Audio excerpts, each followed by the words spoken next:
ব্লকের সমষ্টি উন্নয়ন আধিকারিক সুপর্ণা বিশ্বাস ম্যাডাম, আমাদের মধ্যে আছেন এসআই বলাগড় ওয়েস্ট সোনাক্ষী, আর এই স্কুলের প্রধান শিক্ষক সমেত যারা আছেন, এলাকাবাসীরা আছেন, এবং তার সাথে এই স্কুলে যারা পড়াশোনা করে তাদের সমস্ত মায়েরা, বাবারা, যারা যারা গার্জেনরা আছেন, এবং অবশ্যই স্কুলের টিচিং, নন টিচিং স্টাফ, ছোট ছোট বাচ্চারা যারা আছে, যারা আজকে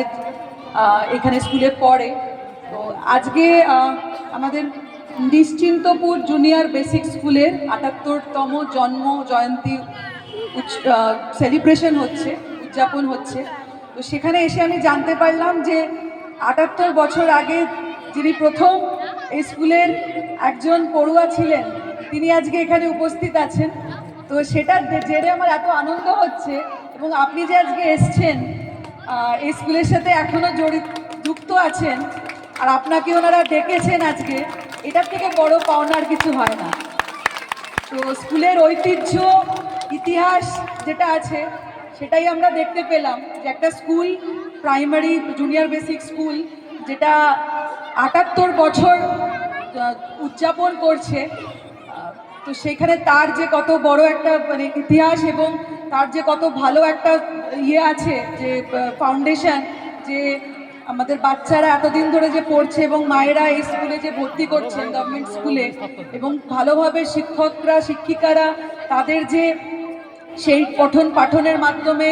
এবং তাদের ভালো ভালো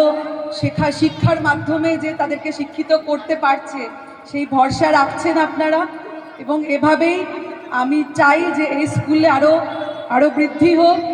এবং আরও দীর্ঘায়ু হোক, ১০০ বছর পূর্ণ করুক, এবং যারা যারা এখানে স্কুল থেকে পাশ করে যাচ্ছে তারা যেন এই স্কুলের যে অবদান তাদের জীবনের প্রতি, আমরা আমাদের স্কুলকে কখনো ভুলতে পারি না। যে জায়গাতেই পৌঁছে যাই, আমি সবসময় একটা কথা বলি, যে স্কুলে যে বন্ধুত্বগুলো হয় সেগুলো কিন্তু জীবনে আর বড় বড় যে কোনো জায়গাতে আমরা যাই, কলেজ পড়ি, ইউনিভার্সিটি, চাকরি ক্ষেত্রেও, যে স্কুলের যে দৃঢ় বন্ধুত্বগুলো গড়ে ওঠে, এবং স্কুলে যে টিচার এবং দিদিমণিদের সাথে, যে শিক্ষক শিক্ষিকাদের সাথে যে একটা বন্ডিং তৈরি হয়, তারা তো একদম বাড়ির মতন আমাদেরকে স্নেহ করে, বকাও বকেন যখন বদমাইশি করি, এবং তার সাথে স্নেহও করেন। তো এই বন্ডিংটা কিন্তু পরে গিয়ে আর কোনোদিন কোথাও কিছু হয় না, তখন কিন্তু অনেক কিছু অনেক প্রফেশনাল হয়ে যায়।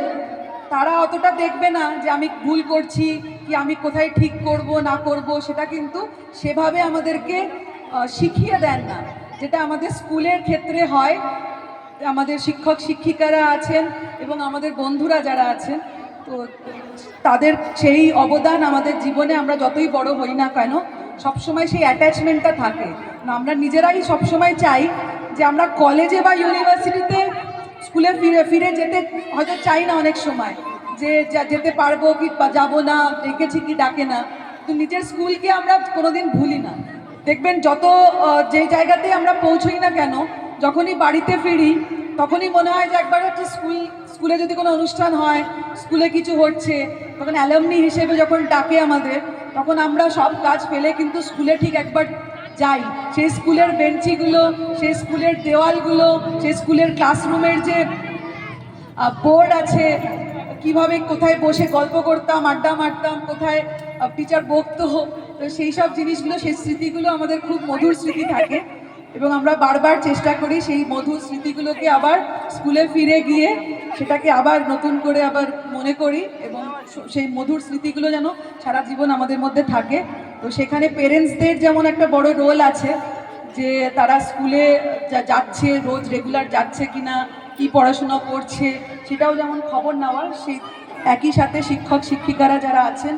তারাও সেই বাচ্চাদেরকে স্নেহের মতন, স্নেহ আদরে, তাদের বকুনি অ্যাজ ওয়েল অ্যাজ ভালোবাসা দিয়ে তাদেরকে যেন লাইফে চলার পথ শিখিয়ে দিতে পারে, সেটাই তারা চেষ্টা করবে। এই বলে আমি অনেক অনেক ধন্যবাদ আমাকে ডাকার জন্য। এবং সকাল থেকে আপনাদের অনুষ্ঠান চলছে, অত্যন্ত দুঃখিত আমার দেরি হয়ে গেল। আমার আর ভিডিও ম্যাডাম, আমরা একটা খুব জরুরি কাজে আস্তে আস্তে আবার ফেরত যেতে হলো আমাকে চুচুড়া,